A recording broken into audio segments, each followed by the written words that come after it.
আসসালামু আলাইকুম। আশা করি আল্লাহর রহমতে সবাই ভালো আছেন। আলহামদুলিল্লাহ আমিও ভালো আছি। আজকে সকালে চটজলদি একটা নাস্তা তৈরি করেছি। আর এটা হচ্ছে ডিমের বার্গার, অর্থাৎ গরিবের বার্গার। তো যাই হোক, আমি প্রায়ই এভাবে তৈরি করি, খেতে খুব ভালো লাগে।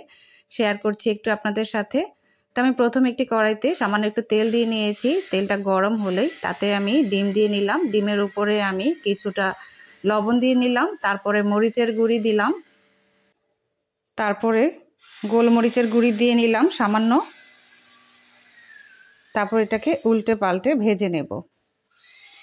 যারা কুসুম কাঁচা খেতে পছন্দ করেন তারা কাঁচা রাখতে পারেন।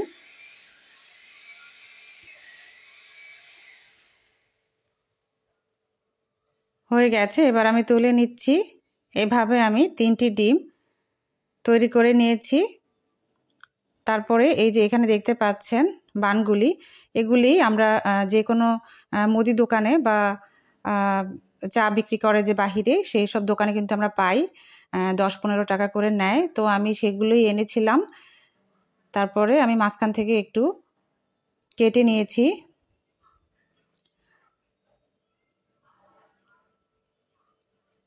সস দিয়ে নিলাম, টমেটো সস। এবার ওই ডিমটা দিয়ে নিলাম। এবার ডিমের উপরে স্লাইস করে আমি শসা দিয়ে নিচ্ছি। দিয়ে দিচ্ছি টমেটো।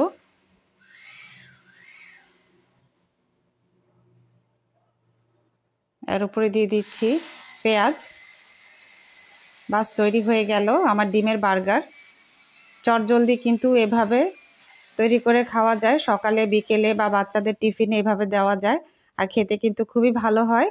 আশা করি ভালো লেগেছে আপনাদের কাছে। সবাই অনেক ভালো থাকবেন আল্লাহর রহমতে। আমার জন্য দোয়া করবেন। আল্লাহ হাফেজ।